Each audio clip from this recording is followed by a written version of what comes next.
نحمدہ و نصلی علی رسولہ الکریم اما بعد فاعوذ باللہ من الشیطان الرجیم بسم اللہ الرحمن الرحیم الحمد للہ رب العالمین والصلاة والسلام علی سید المرسلین والعاقبۃ للمتقین اما بعد وصلی اللہ علی نبینا محمد وعلی آلہ وصحبہ اجمعین۔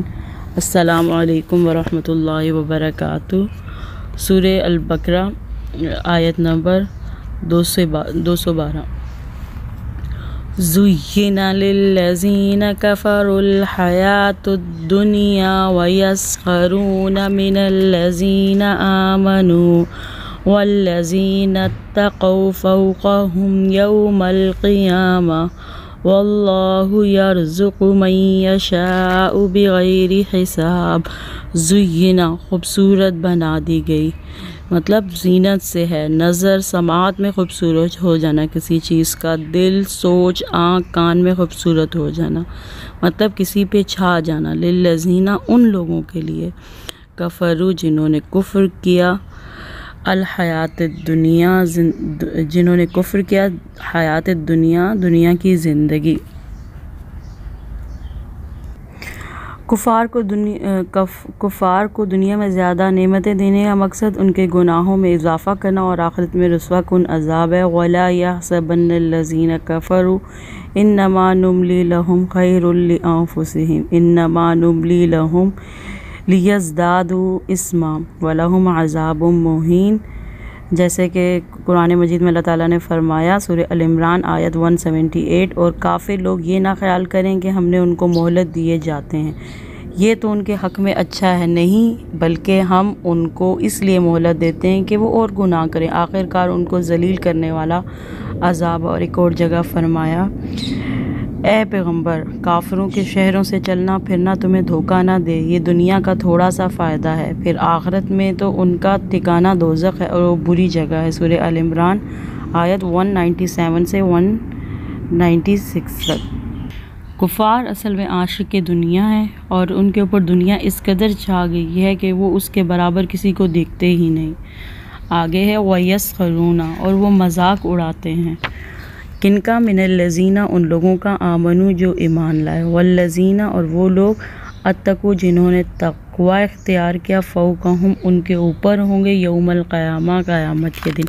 ایسے ایمان والے جو بہت تقوی کی زندگی بسر کرتے ہیں، لوگ ان کا مذاق اڑاتے ہیں، قیامت کے دن سی بدل جائے گا، جنہوں نے ایمان اور اخلاق کو فوقیت دی جائے گی۔ کافروں کے لیے دنیا میں بہت زیادہ اٹریکشن ہے، اور ایمان والوں کی جو دل ہے وہ آخرت زیادہ عزیز ہوتی ہے ایمان والوں کو۔ مومن کے لیے دنیا قید خانہ ہے، جب مومن میں ایمان اترتا ہے اتنا دنیا کی محبت کم ہو جاتی ہے اور اس کی نظر آخرت کی طرف ہوتی ہے۔ مومن جو ہے وہ تقوی کی زندگی اختیار کرتا ہے، اس باؤنڈری میں اس کی ہر چیز ہے، حرام حلال دیکھتا ہے۔ اور جو لوگ اس قسم کا مذاق اڑاتے ہیں اور جو لوگ صرف دنیا کو ترجیح دیتے ہیں، قیامت کے دن وہ لوگ جنہوں نے تقوی اختیار کیا، وہ اپنے اخلاق اور تقوی کی وجہ سے اللہ تعالیٰ ان کو بڑا درجہ دے گا، فوقیت اختیار کر جائیں گے۔ اور اس کے علاوہ آگے ہے والذین، اور وہ لوگ اتقوا جنہوں نے تقوی اختیار کیا، فوقہم ان کے اوپر ہوں گے، یوم القیامہ قیامت کے دن۔ جو لوگ ہنس رہے ہیں، جو مذاق اڑا رہے ہیں، کل کو انہی کا مذاق اڑایا جائے گا۔ واللہ، اور اللہ یرزق رزق دیتا ہے، من یشاء جسے چاہتا ہے۔ ایمان والوں کے پاس بھی بے تحاشا رزق ہوتا ہے، کافر کے پاس بھی بے شرط، یہ اللہ تعالیٰ کی تقسیم ہے۔ یرزق من یشاء، اور بغیر حساب، بغیر حساب کے۔ اور ویسے بھی اللہ تعالیٰ اہل جنت کو جو بے تحاشا رزق دے گا تو اس کا کوئی حساب کتاب نہیں ہوگا۔ اس دنیا میں کتنے جانور ہیں، جاندار ایسے ہیں جو لوگ کچھ بھی کوشش نہیں کرتے اور اللہ تعالیٰ انہیں رزق دے رہا ہے۔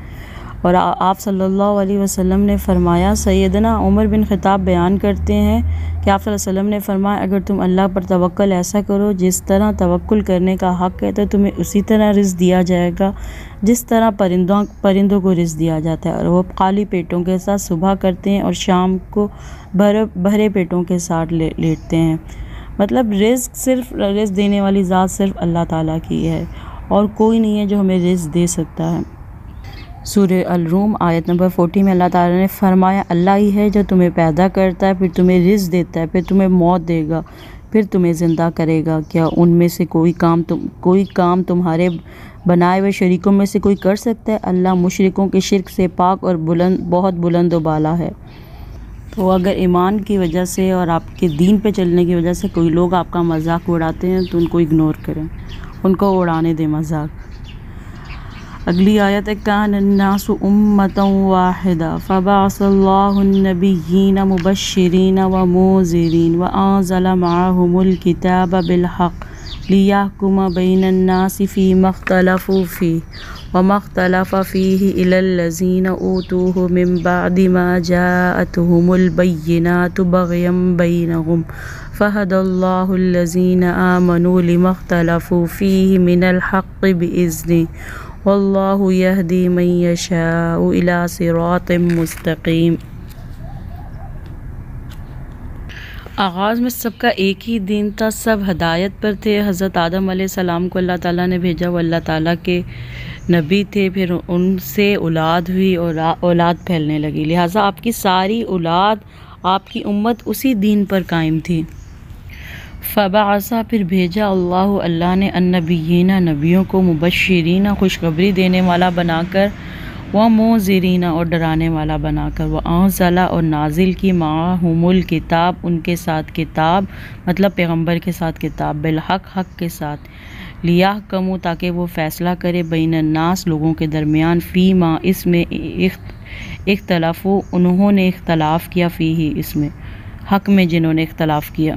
پہلے تو اولاد ایک ہی دین پر تھی، پھر ان میں اختلاف ہوا، مشکل جگہ جگہ پر ان کی اولاد پھیل گئی، پھر اللہ تعالیٰ نے ہر جگہ پیغمبر بھیجے، پیغمبر کے بعد جانے کے بعد لوگوں کا آپس میں اختلاف کرنے لگے، کتابوں میں اختلاف کرنے لگے، اور پھر اللہ تعالیٰ پیغمبروں کو بھیجتا رہا، کیونکہ اللہ تعالیٰ نے حق کو واضح کر دیا، اللہ نے انسانوں کو گمراہی پر چھوڑ نہیں دیا، ان کی ہدایت کا انتظام ہر دور میں ہوتا رہا، اللہ حق واضح کرتا رہا۔ جیسے یہود و نصارہ نے اختلاف کیا، اللہ نے جب آپ صلی اللہ علیہ وسلم کو بھیجا، وما اور نہیں اختلاف کیا فیہ اس میں الا الذین اوتوا الا الذین ان لوگوں نے اوتوہ جو دیے گئے تھے، اس کو کیا دیے گئے تھے؟ جو کتاب من بعد اس کے بعد ما جاءتہم جو آئیں ان کے پاس البینات روشن نشانیاں،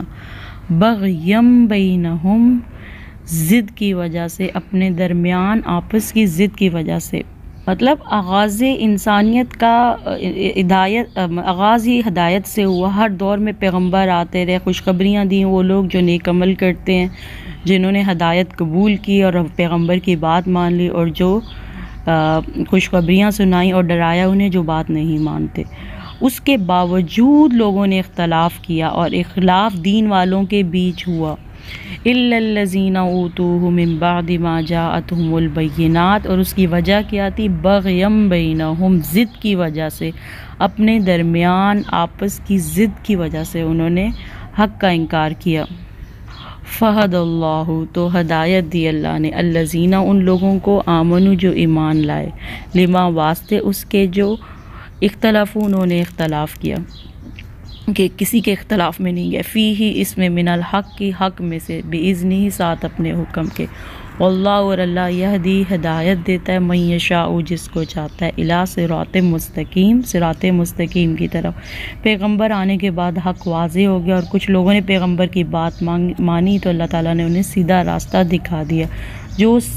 جو دل صاف دین سے حق قبول کرنا چاہتا ہے، ضد چھوڑ دیتا ہے، تو اللہ تعالیٰ بھی اسے ہدایت دیتا ہے۔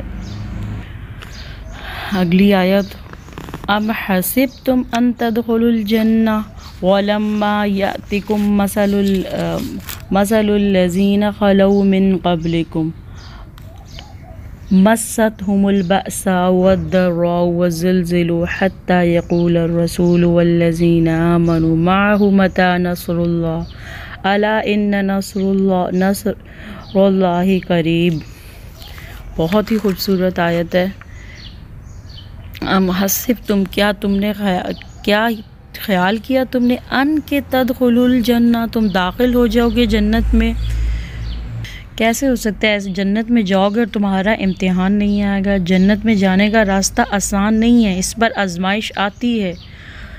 وَلَمَّا حالانکہ نہیں یَأْتِکُمْ آئی تمہارے پاس مثال الذین ان لوگوں کی خلو جو گزر چکے من قبلکم تم سے پہلے، تم پر وہ حالات نہیں گزرے جو تم سے پہلے گزرے ہیں۔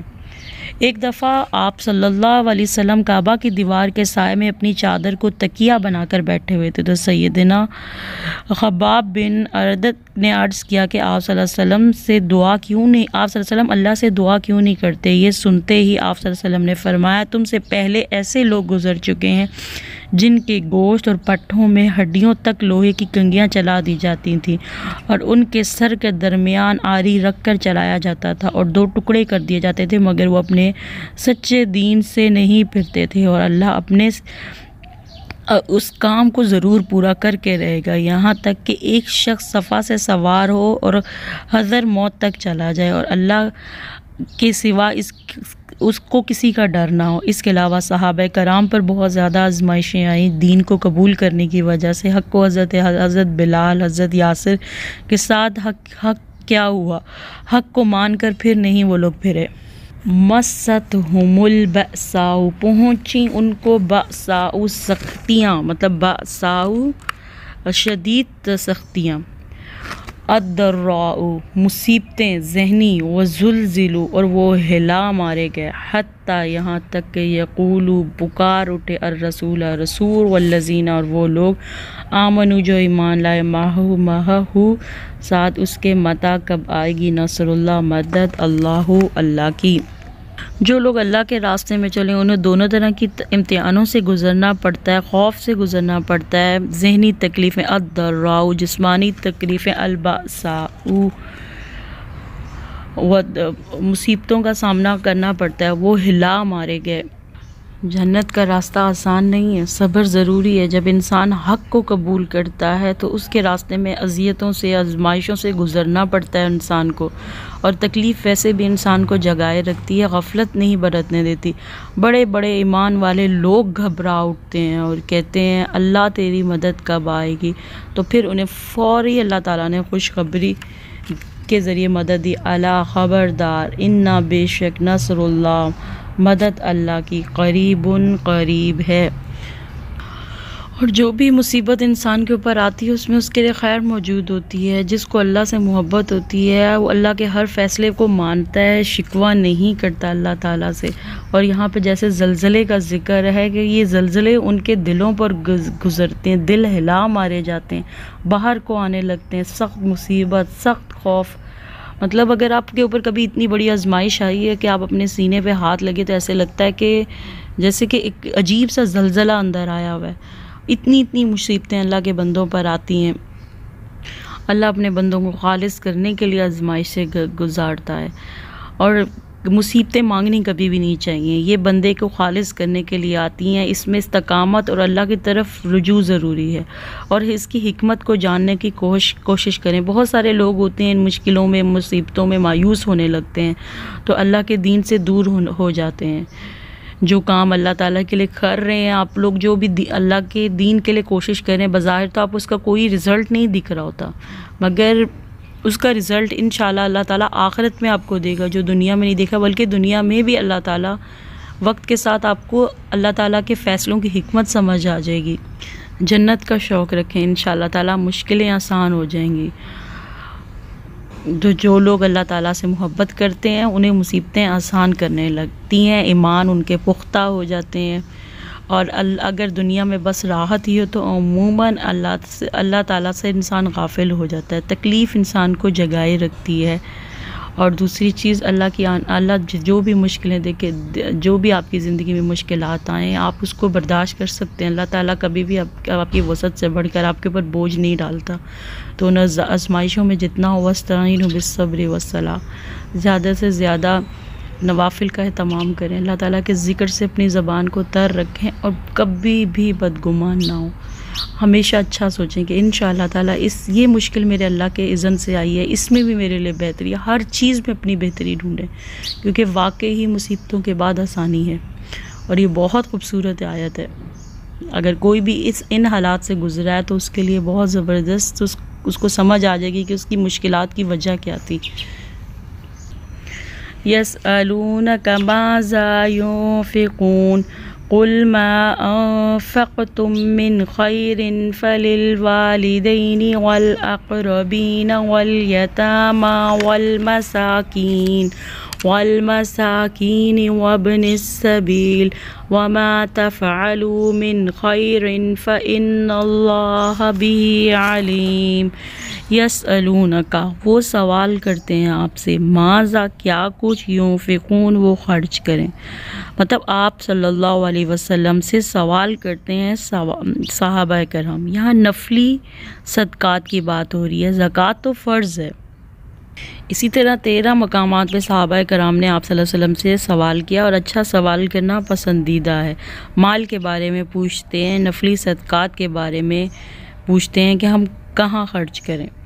تو قل، کہہ دیجئے، ما، جو، انفق، تم خرچ کرو تم، من خیرین، مال میں سے، مطلب جو بھی تم خرچ کرو، کیسا خرچ کرو، مال، علم، وقت، دنیا، کسی کو کچھ سکھانا، تو سب سے پہلے کس کو، فَلِلْوَالِدَيْنِ، تو والدین کے لیے، کیونکہ والدین کو زکوٰۃ تو نہیں لگتی نا، تو یہ نفلی صدقہ ہے۔ والاقربین، اور قریبی رشتہ داروں کے لیے، قریبی رشتہ داروں میں پہلے بہن بھائی کی اولاد، پہلے جو سٹارٹنگ کے رشتہ دار ہیں۔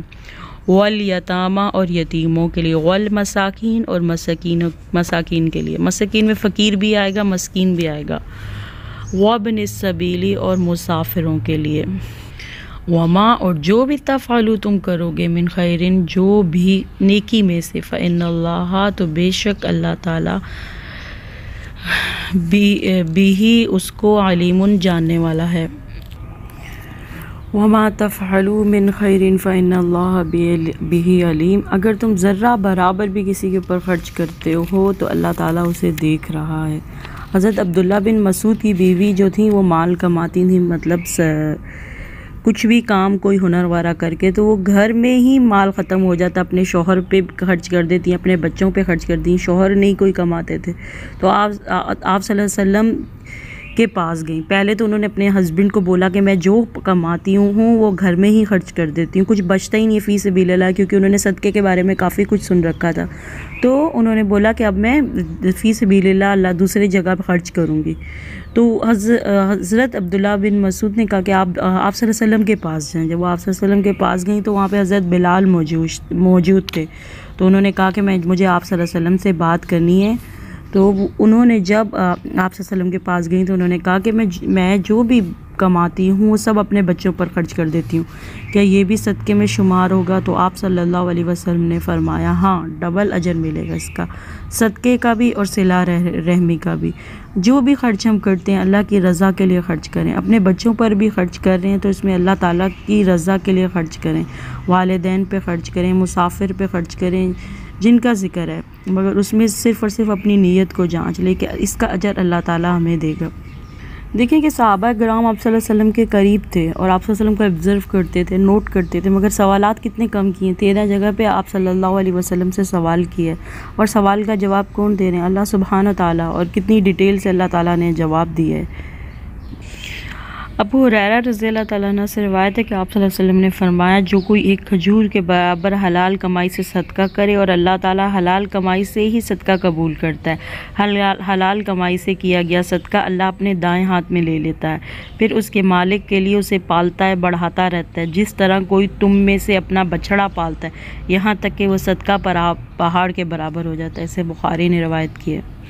صدقہ اللہ تعالیٰ کے غصے کو دور کرتا ہے، بری موت سے بچاتا ہے۔ ابو سعید رضی اللہ تعالیٰ عنہ فرماتے ہیں کہ رسول پاک صلی اللہ علیہ وسلم نے فرمایا، پوشیدہ صدقہ اللہ تعالیٰ کے غضب کو ٹھنڈا کرتا ہے، صلہ رحمی عمر میں اضافہ کرتی ہے، نیک اعمال آدمی کو برائی کے گڑھے میں گرنے سے بچاتے ہیں۔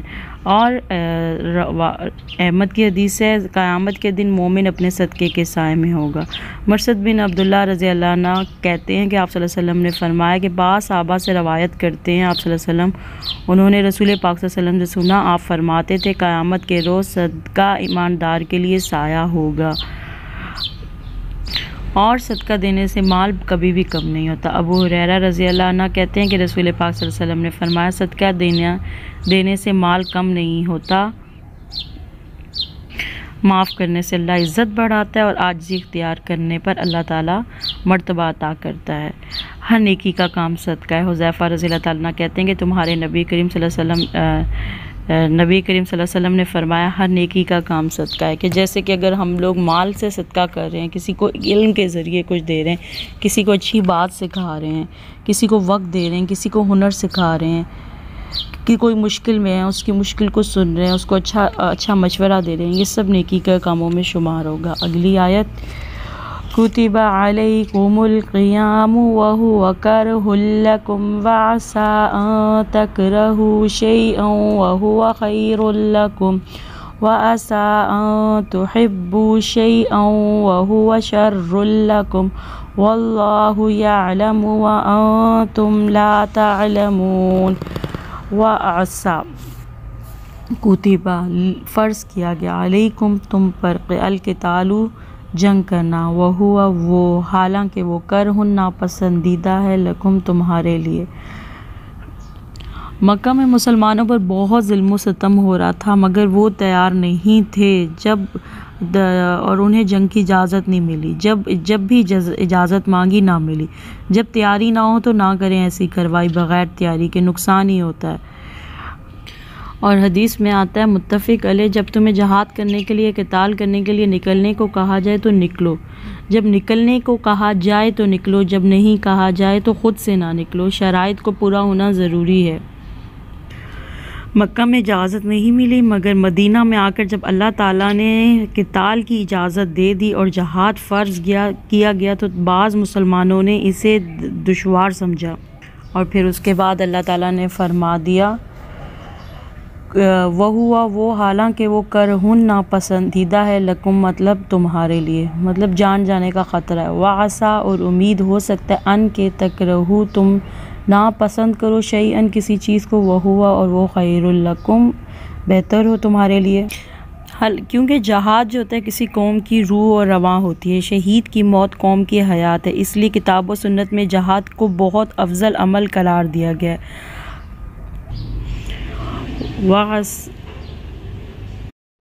وعسیٰ اور امید ہو سکتا ہے، ان کے تحب تم پسند کرتے ہو، شیئن کسی چیز کو، مطلب مال اولاد کوئی بھی چیز ہو سکتی ہے، وہ اور وہ شرن بری ہو، لکم تمہارے لیے، واللہ اللہ یعلم جانتا ہے، وانتم اور تم لا تعلمون اور تم نہیں جانتے، مطلب یہ اللہ تعالیٰ نے فرما دیا کہ تمہاری عقل کم ہے۔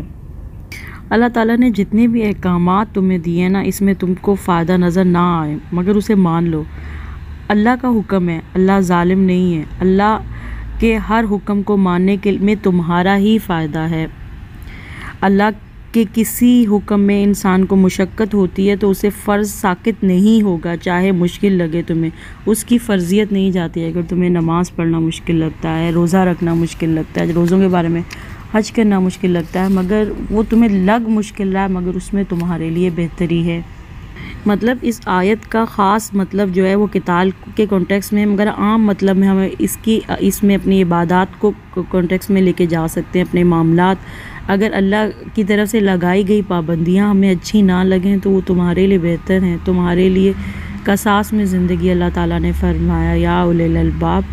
مطلب کبھی ہم زندگی کے معاملات میں ایسے فیصلے کر لیتے ہیں، مطلب ہم سے کوئی ایسا فیصلہ ہو جاتا ہے جس کے بعد ہمیں فیل ہوتا ہے کہ یہ میں نے اپنی زندگی میں سب سے غلط فیصلہ کیا، اور اس کے لیے ہم اپنے آپ کو بہت زیادہ کچھ نہ کچھ بولتے رہتے ہیں، بہت تکلیف میں رہتے ہیں کہ کاش میں یہ نہ کرتی۔ مگر یاد رکھیں کہ کوئی بھی کام اللہ کے اذن کے بغیر نہیں ہوتا۔ دوسری بات یہ یاد رکھیں کہ ہر چیز جو ہوتی ہے مطلب کہ اپنی تقدیر کو ایکسیپٹ کریں. بہت ساری مشکلات ایسی ہوتی ہیں, بہت سارے ایسے ہمارے پاس ایسا کچھ ہوتا ہے کہ ہم وہ نہیں لینا چاہتے. ہم نہیں چاہتے ہم ایسی زندگی گزاریں, ہم نہیں چاہتے ہمارے ساتھ یہ ہو, ہم نہیں چاہتے مگر آپ کو نہیں پتہ کہ اس میں کیا خیر آپ کے لیے چھپی ہے, کیا بہتری آپ کے لیے چھپی ہے. تو اللہ تعالیٰ کے فیصلوں کو ایکسیپٹ کر لینے میں, مان لینے میں ہی بہتری ہے. اور وقت کے ساتھ آپ کو خود پتہ چلے گا کہ اس چیز میں آپ کے لیے بہتری تھی جو فیصلہ اللہ تعالیٰ نے آپ کے لیے کیا.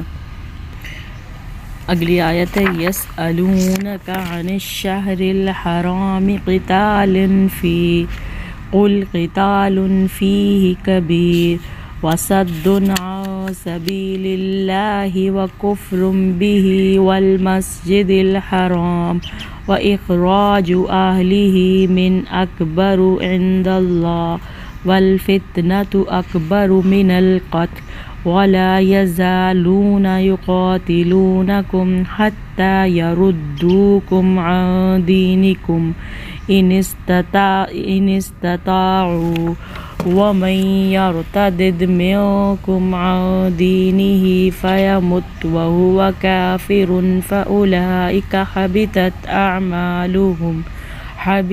أعمالهم في الدنيا والآخرة وأولئك أصحاب النار هم فيها خالدون. یسألونک, وہ سوال کرتے ہیں آپ سے. کون کا سوال کرتے ہیں؟ صحابہ کرام.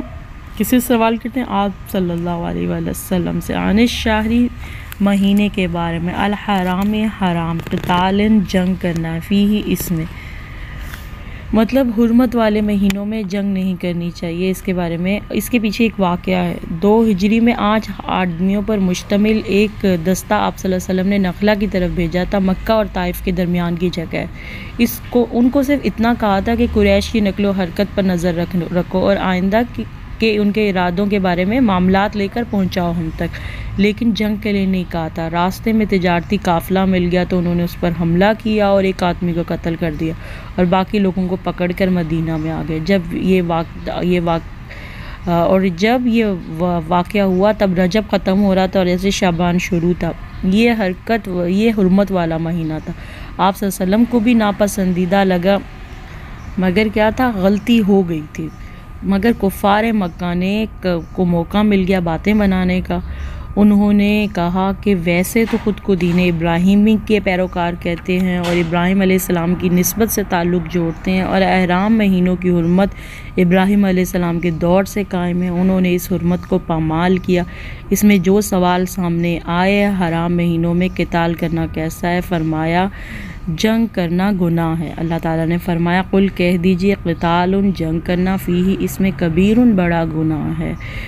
حرام مہینوں میں جنگ کرنا بڑا گناہ ہے, مگر جن گناہوں کا تم ارتکاب کر رہے ہو وہ اس سے بھی بڑا گناہ ہے. کیا فرمایا؟ وصد, اور روکنا, عن سبیل اللہ, اللہ کے راستوں سے, وکفر, اور کفر کرنا, مطلب اللہ تعالیٰ کا انکار کر رہے ہیں, آپ صلی اللہ علیہ وسلم کا انکار کریں, بھی اس کا, والمسجد الحرام, اور مسجد حرام سے روکیں, واخراج, اور نکالنا, اہلہ, اس کے رہنے والوں کو, کہ وہاں کے رہنے والوں کو نکال رہے ہیں, منہ, اس سے, اکبرو, سب سے بڑا گناہ ہے, عند اللہ, اللہ کے قریب. مطلب فتنہ ختم کرنا زیادہ ضروری ہے. کیا ہوتا ہے اگر فتنے کو ختم نہ کیا جائے تو وہ آگے جا کر دین کو ختم کر دے گا. تم نے جو زندگیاں حرام کر رکھی ہیں, صرف کلمہ پڑھنے پر اتنا جینا حرام کر دیا ہے. فتنے سے مراد نیکی کے کاموں سے روکنا ہے, کہ اللہ سے کفر کرنا, پھر اس کے بعد اللہ کے راستوں سے روکنا, مسجد حرام میں عبادت سے روکنا, مکہ کے لوگوں کو نکالنا, فتنہ, شرک, مومنوں, والفتنۃ, اور فتنہ, دین سے روکنا, مطلب الفتنۃ, فتنہ, اکبر, زیادہ بڑا ہے, من القتل, مطلب قتل سے. فتنہ کیا ہے؟ دین سے روکنا, اللہ کے راستے سے روکنا, لوگوں کو گھروں سے نکالنا, اور اس لیے فتنہ روکنا ضروری ہے. اگر بدعت کو اگر ہم لوگ نہیں روکیں گے تو اگر ہم بدعت کو روکیں گے نہیں تو سنت رک جائے گی. ولا, اور نہ, یزالون, ہمیشہ رہیں گے, یہ یقاتلون, جنگ کرتے رہتے, حتیٰ یہاں تک کہ یردوکم لوٹا دیں گے تم کو عن دینکم تمہارے دین سے۔ گناہوں کے بھی درجات ہوتے ہیں، کچھ گناہ بہت بڑے ہوتے ہیں، کچھ اس میں سے ہوتے ہیں جو اس سے بھی بڑے ہوتے ہیں۔ حرام مہینوں میں جنگ کرنا گناہ ہے، مگر جو یہ لوگ گناہ کر رہے ہیں وہ بہت بڑا گناہ ہے۔ نیکی کاموں سے روکنا، جس سے بڑا نیکی کا کام حرج ہو رہا ہو تو مطلب اللہ کے کاموں سے روک رہے ہیں۔ جہاں جانے سے ایمان کو خطرہ ہو تو فتنہ زیادہ بڑا ہے قتل سے۔ اور اہل مکہ جو تم سے جنگ کر رہے ہیں، ان کا مقصد تو تمہیں تمہارے دین سے روکنا ہے۔ وَلَا يَزَالُونَ يُقَاتِلُونَكُمْ حَتَّى يَرُدُّوكُمْ عَنْ دِينِكُمْ، اور ہمیشہ رہیں گے یہ جنگ کرتے تم سے یہاں تک کہ لوٹا دے تم کو تمہارے دین سے۔ مطلب اہل مکہ سے دشمنی سے باز نہ آئیں گے، جنگ کرتے رہیں گے جب تک کہ تم اپنے دین سے روک نہ دیں تمہیں۔ اگر استطاعت رکھتے ہوں، مطلب اگر ان کا بس چلے، ومن اور جو یرتدد پھر جائے گا، منکم تم میں سے، دین ہی اپنے دین سے، فیمت پھر وہ مر جائے گا، وہ اس حال میں کہ وہ کافر ہے، مطلب مسلمان ہونے کے بعد کفر کی طرف جو لوٹ جائے گا، مرتد ہو جائے گا، فاولئک تو یہی وہ لوگ ہیں، حبطت ضائع ہو گئے، اعمالہم اعمال ان کے، فی دنیا میں، والآخرہ دنیا میں بھی اس کے اعمال ضائع ہو گئے، آخرت میں ہے ہی، واولئک اور یہی لوگ اصحاب النار آگ کے ساتھی ہیں۔ مطلب دنیا میں بھی ان کے لیے عذاب ہے، اور دنیا کے بھی ان کے اعمال ضائع ہو گئے، اور آخرت میں ہمیشہ آگ میں رہیں گے، ہم فیہا اور وہ اس میں خالدون ہمیشہ رہیں گے۔ مسلمان ہونے کے بعد پھر کفر کی طرف چلے جانا، مرتد ہو جانا، مطلب جو نیکیاں تھیں وہ سب ختم ہو گئی، جو حالت اسلام میں اس نے نیکیاں کی۔ اب ایک اور چیز ہے، جو مرتد ہو گیا وہ مسلمانوں کے قبرستان میں نہیں دفن ہوگا، اس کے علاوہ اس کو کوئی حصہ نہیں ملے گا وراثت میں، دنیاوی نیکیاں نہ ملیں گی، جو تھی وہ سب ختم ہوگی، بہت سے حقوقوں سے محروم ہو جائے گا، بیوی سے نکاح ختم ہو جائے گا، بچوں سے تعلق ختم ہو جائے گا، اور جو سچے دل سے توبہ کر لے اس کے باوجود بھی اسے سمجھ آئے تو اللہ تعالیٰ اسے معاف کرنے والا ہے۔ ایمان کی حفاظت بھی ہم میں کرنا بہت ضروری ہے، جہاں دوسرے لوگوں کی ذمہ داریاں ہیں اسی طرح دین کی دعوت دی جائے، اپنے نسلوں کے ایمان کی ہمیں فکر کرنی چاہیے۔ اب حضرت ابو بکر صدیق رضی اللہ تعالیٰ نے کیا کہتے ہیں وہ جہاد کیا تھا، کن کے خلاف جنگ کی تھی انہوں نے؟ جو لوگ زکوٰۃ نہیں دیتے۔ زکوٰۃ کس طرح زکوٰۃ نہیں دیتے؟ انہوں نے انکار ہی کر دیا تھا زکوٰۃ کا، جیسے کوئی انسان انکار ہی کر دے نماز کا کہ ہے ہی نہیں نماز، یا کوئی کہتے روزہ ہے ہی نہیں، یہ دین میں ہے ہی نہیں، تو وہ مرتد ہو گیا۔ مگر ایک انسان کسی مجبوری کی وجہ سے چھوڑ رہا ہے، وہ نہیں ہوگا کہ کوئی مجبوری ہے، کوئی اس کی وجہ سے نماز چھوڑ رہا ہے یا روزہ چھوڑ رہا ہے، تو اس کے بارے میں تو آپ پڑھ چکے ہیں۔ اگلی آیت ہے ان الذین آمنوا والذین ہاجروا وجاہدوا فی سبیل اللہ اولئک یرجون رحمت اللہ واللہ غفور الرحیم۔ ان الذین بے شک وہ لوگ، آمنو جو ایمان لائے، والذین اور وہ لوگ، ہاجروا جنہوں نے ہجرت کی، وجاہدوا اور جہاد کیا، فی سبیل اللہ اللہ کی راہ میں، اولئک یہی لوگ، یرجونا وہ امید رکھتے ہیں، رحمت اللہ اللہ کی رحمت کی۔ مطلب قتال جو ہوتا ہے، قتال اور جہاد میں فرق ہے۔ جہاد کا مطلب ہوتا ہے کوشش، طاقت، اللہ کی دین پر خود عمل کرنے کے لیے، لوگوں کو بلانے کے لیے جو کوشش کی جاتی ہے اسے جہاد کہتے ہیں۔ جہاد جنگ میں فرق ہے، جنگ جو ہے وہ جہاد کا حصہ ہے، جہاد جنگ سے وسیع ہے۔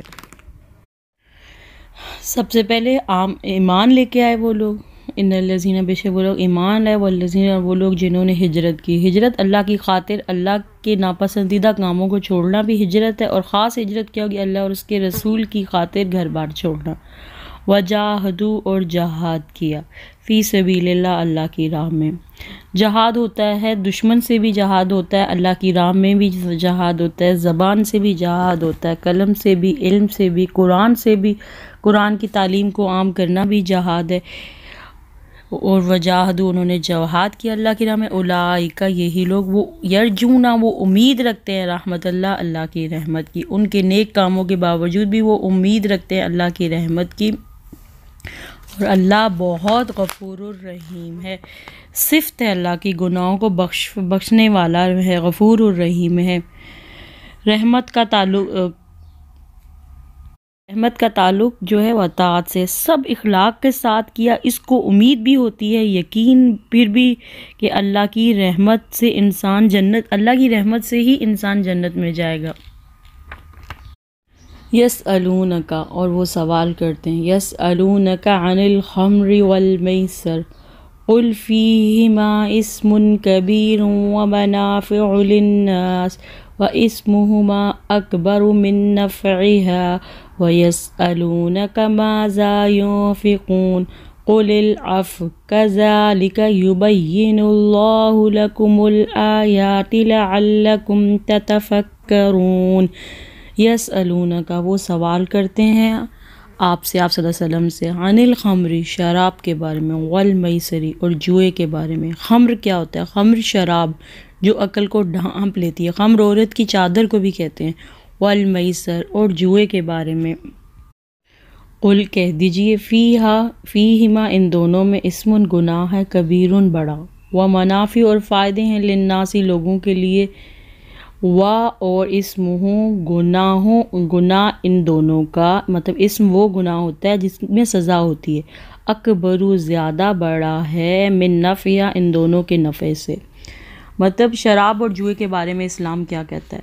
صحابہ کرام سوال کرتے تھے آپ صلی اللہ علیہ وسلم سے اللہ تعالیٰ کے قریب ہونے کے لیے، عمل کرنے کے لیے، ان دونوں میں بہت بڑا گناہ ہے، کبیرہ گناہ ہے، اس کی سزا بہت سخت ہے، تو حلال کیسے ہو سکتا ہے یہ؟ کچھ فائدے ہیں، بس انہیں بیچنا، شراب کی وقتی سرور ملتا ہے، اور جوئے میں بھی بغیر خرچ کیے اتنا مال حاصل ہو جاتا ہے، جوئے میں بھی وقت کا بھی ضیاع ہے، اور مسلمان جو ہوتا ہے وہ ظاہری فائدے نہیں دیکھتا، اس کا گناہ فائدے سے کہیں زیادہ بڑا ہے۔ مومن ایسا کیوں کرے گا کہ جس میں گناہ زیادہ ہے اس کو کرے؟ کوئی چیز انسانیت عقل کو نقصان دے وہ کبھی فائدہ مند ہو ہی نہیں سکتی۔ نشے میں عزت، جان، مال، کوئی بھی غلط کام انسان کرتا ہے جب انسان کی عقل سامنے نہ ہو۔ یہ شراب کے حکم کے بارے میں پہلا حکم یہاں ہی آیا جس میں صرف شراب سے نفرت دلانا مقصود تھا۔ اس کے بعد دوسرے حکم میں یہ بتایا گیا تھا کہ نشے کی حالت میں نماز ادا کرنا منع ہے۔ پھر تیسری بار حکم ہوا سورہ المائدہ میں آیت نمبر 90 میں، جس میں شراب، جوا اور اس سے قبیل دوسری چیزوں کو قطعی طور پر حرام کیا گیا۔ اگرچہ شراب کے پینے سے وقتی طور پہ کچھ سرور حاصل ہوتا ہے، تاہم اس کے اور جوا کے نقصانات اس کے فائدے سے کہیں زیادہ ہیں۔ مثلا شراب پینے سے انسان کی عقل ختم ہو جاتی اور یہی خرابی سے کئی فتنہ فساد شروع ہوتا ہے۔ اسی لیے جوئے میں مفت سے مال حاصل ہوتا ہے، مگر یہی چیزیں بعد میں کئی مفاسد، جھگڑوں اور دشمنیوں کا سبب بنتی ہے، لہٰذا ہمیں ان چیزوں سے بچنا چاہیے۔ قل کہہ دیجئے، وَيَسْأَلُونَكَ اور وہ سوال کرتے ہیں، ماذا کیا کچھ، ينفقون وہ خرچ کریں، قل کہہ دیجئے عفو ضرورت سے زائد، عفو مین ضرورت سے زائد، یعنی ضرورت سے زائد سارا مال خرچ کر دینا نفلی صدقات کی آخری حد ہے۔ ایسا نہ ہونا چاہیے کہ انسان سارے کا سارا مال اللہ کی راہ میں خرچ کر دے اور بعد میں خود محتاج ہو جائے۔ چنانچہ ابو ہریرہ کہتے ہیں کہ نبی کریم صلی اللہ علیہ وسلم نے کہا، بہترین صدقہ وہ ہے جس کے بعد آدمی محتاج نہ ہو جائے، اور ابتدا ان لوگوں سے کرے جو تمہارے زیر کفالت ہیں۔ بخاری۔ کذالک اسی طرح، یبین بیان کرتا ہے اللہ لکم تمہارے لیے آیات لعلکم تاکہ تم تتفکرون غور و فکر کرو۔ دنیا آخرت کی فکر کرنا زیادہ بہتر ہے، دنیا سے زیادہ آخرت کی فکر کرنا۔ فی دنیا میں، والآخرہ اور آخرت میں۔ فی الدنیا والآخرہ، ویسألونک عن الیتامی قل اصلاح لہم خیر وَإِن تُخَالِطُوهُمْ فَإِخْوَانُكُمْ وَاللَّهُ يَعْلَمُ الْمُفْسِدَ مِنَ الْمُصْلِحِ وَلَوْ شَاءَ اللَّهُ لَأَعْنَتَكُمْ إِنَّ اللَّهَ عَزِيزٌ حَكِيمٌ۔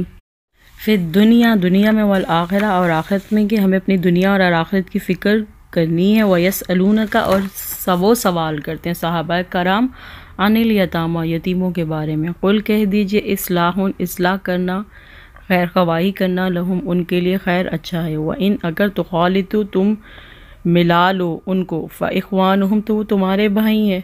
واللہ اور اللہ یعلم جانتا ہے المفسد فساد کرنے والے کو من المصلح اصلاح کرنے والے۔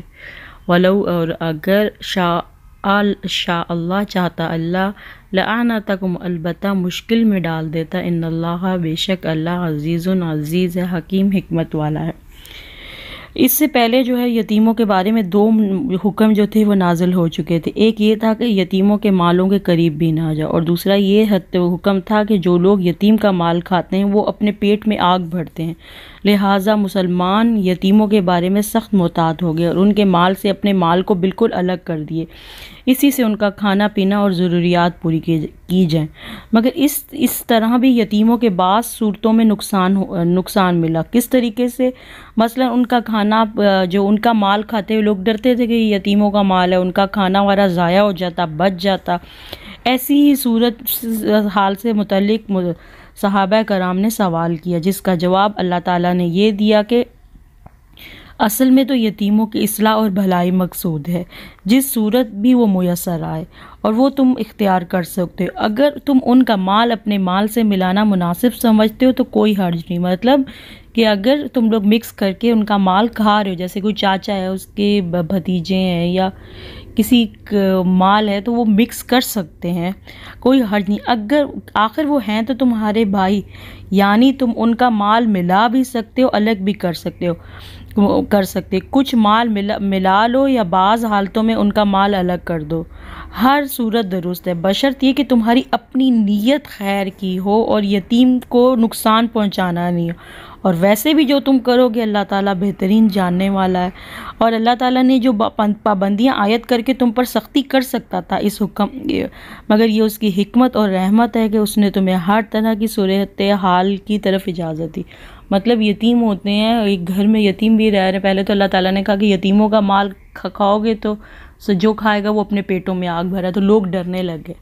اب یہ ہے کہ آپ مکس کر سکتے ہیں، مل کے کھا سکتے ہیں، کہ تھوڑا سا ان کا ڈال لیا، جتنے ان کے بچے ہیں اس طرح کر کے کھا لیا، تو یہ بھی اللہ تعالیٰ، مگر اس میں آپ کی نیت یہ نہ ہو کہ اچھا اپنی طرف رکھ لیں، مین کے اگر گوشت بنایا تو پوری بوٹیاں اپنی طرف کر لیں، سالن ان کو دے دیں، یا زیادہ بہترین کھانے، یا اس طریقے کی چال چلیں کہ جس میں آپ کا زیادہ فائدہ اور ان کا کم فائدہ، ان کو نقصان پہنچانا مقصود ہو، تو اس چیز سے ڈریں اور اللہ تعالیٰ کے غضب سے ڈریں۔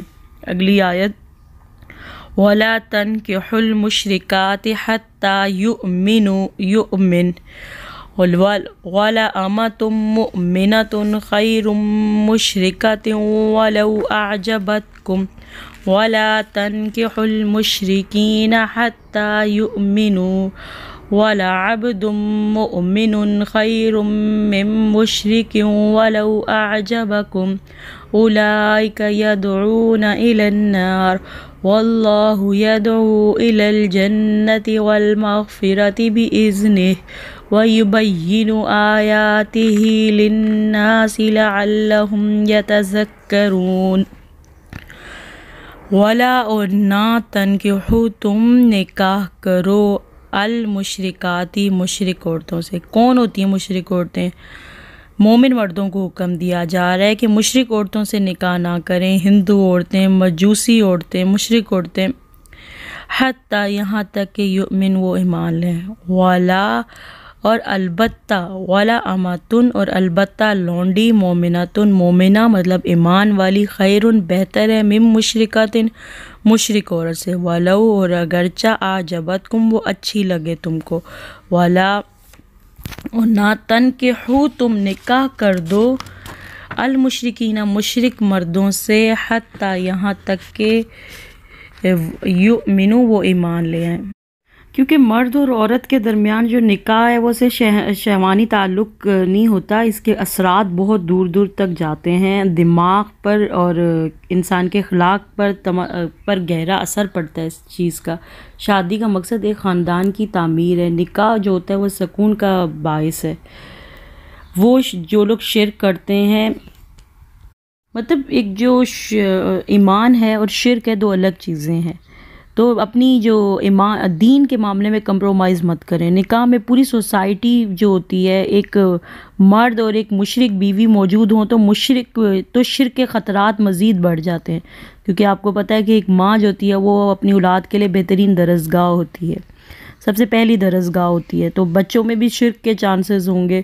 اور ویسے بھی کیا کہتے ہیں، خیر مشرکۃ ولو اعجبتکم، مشرکہ عورت وہ ہے جو اگر کہ وہ اچھی لگے تم کو، کیونکہ ایک مشرک عورت جو ہے وہ مرد کو اٹریکٹ کر سکتی ہے، مگر اس سے بہتر کون ہے؟ غلام عورت بہتر ہے جو مومن ہے۔ کیسے اٹریکٹ کر سکتی ہے؟ کیونکہ مشرک عورت اور ایک مومن عورت میں بہت فرق ہوتا ہے۔ مشرک عورت اپنے بالوں میں کسی بھی طرح کے نقلی بال لگا لے گی، اپنے چہرے کو بدل سکتی ہے، کیونکہ اس کو کون سا ڈر ہے، وہ تو شرک کرتی ہے۔ مگر مومن عورت کوئی بھی اس طرح کا کام نہیں کرتی، اپنے جو ہے وہ ایک دم ڈیفرنٹ ہوتی ہے۔ مشرک عورت جو ہوتی ہے وہ زیادہ اٹریکٹ کر سکتی ہے، مگر مومن لونڈی زیادہ بہتر ہے۔ ولا اور نہ تن کے ہو تم نکاح کر کے دو، لڑکی کے ولی کو خطاب ہے، مطلب باپ کے رشتہ داروں کے پاس، مطلب جو ولی ہوتا ہے، ولی کے بغیر نکاح نہیں ہو رہا عورت کا، کہ المشرکین مشرک مردوں کو حتیٰ یہاں تک کہ وہ ایمان لے آئیں۔ بیٹی کا نکاح بھی مت کرو مشرک مرد، اس سے شادی کا مطلب کیا ہے کہ آنے والی نسل کو جہنم میں ڈال دینا، مطلب جو آپ کی بیٹی کی اولاد ہوگی وہ ساری جہنم میں جائے گی، نکاح ہی نہیں ہوگا۔ اسلام اس شادی کو قبول ہی نہیں کرتا، کیونکہ یہ لوگ آگ کی طرف دعوت دیتے ہیں، اور شرک جو ہوتا ہے، شرک ظلم عظیم ہے جسے اللہ کبھی معاف نہیں کرے گا۔ والعبد، اور البتہ غلام، مومن خیر بہتر ہے، میں مشرک مرد سے، ولو اگرچہ اعجبت تم پسند آئے تم کو۔ ہو سکتا ہے کہ آپ کو غیر مسلم مرد زیادہ پسند آ جائے، زیادہ اٹریکٹ کرے، کیونکہ نہ اس کے چہرے پہ داڑھی ہوگی، وہ اپنے آپ کو خوب یا کچھ بھی کر سکتے ہیں وہ لوگ اپنے دنیا، کیونکہ ان کے لیے تو دنیا مقصود ہے اپنی خوبصورتی کے لیے، تو وہ زیادہ اٹریکٹ کر سکتا ہے۔ ایک مومن مرد داڑھی میں ہے اور جس طرح کی اس کی ڈریسنگ ہے وہ زیادہ اٹریکٹ نہیں بھی کر سکتا، مگر پھر بھی وہ تمہارے لیے بہتر ہے، کیونکہ جو اللہ جو ہے وہ تمہیں جنت کی طرف بلاتا ہے، اور یہ لوگ تمہیں آگ کی طرف دعوت دیتے ہیں، کیونکہ یہ لوگ شرک عظیم کر رہے ہیں۔ اولئک، یہ لوگ، یدعون بلاتے ہیں، الی النار، آگ کی طرف، واللہ، اور اللہ، یدعو بلاتا ہے، دعوت دیتا ہے، الی الجنت، جنت کی طرف، والمغفرت، اور بخشش کی طرف، باذنہ، ساتھ اس کے اذن کے، ویبین، اور بیان کرتا ہے آیاتہ، آیات اپنی، للناس، لوگوں کے لیے، لعلہم، تاکہ تم، یتذکرون، وہ نصیحت پکڑیں۔ اللہ جنت کی طرف بلا رہا ہے، ایمان والوں کے ساتھ گھر بساؤ جو جنت کی طرف لے کے جائیں گے، شوہر بیوی اور بیوی شوہر کے کام نہیں آنے والی۔ شرک کے علاوہ اللہ تمام گناہ معاف کر دیتا ہے جب وہ توبہ کرتے ہیں۔ اللہ کی صفات، مگر ایک چیز، اہل کتاب سے مسلمان مرد شادی کر سکتا ہے، مشرک عورت سے نہیں کر سکتا، مگر وہ بھی کون ہو، نیک عورت ہو، مگر عورت کو اجازت نہیں ہے کہ وہ اہل کتاب مرد سے شادی کرے۔ دنیا میں بھی ایسے نکاح کا نقصان ہے اور آخرت میں بھی نقصان ہے، ایسے ان کی اولادیں کہ ان کی نسلیں خراب ہو جائیں گی۔ اور آپ ایک مومن مرد ہوتا ہے یا عورت ہوتی ہے، وہ حلال حرام کا خیال رکھتے ہیں، طہارت میں مسلمانوں کی پابندی ہے جو کہ غیر مسلم میں نہیں ہے، تو یہ زندگی کا بہت بڑا فیصلہ ہے۔ تو اس میں متقی مرد کے لیے متقی عورت، مسلمان مردوں کے لیے مسلمان عورتیں ہی بہتر ہیں، اور غیر مسلموں کے لیے غیر مسلم عورتیں ہی ٹھیک ہیں۔ سبحانک اللہم و بحمدک، نشہد ان لا الہ الا انت، استغفرک و اتوب الیک۔ السلام علیکم ورحمۃ اللہ وبرکاتہ۔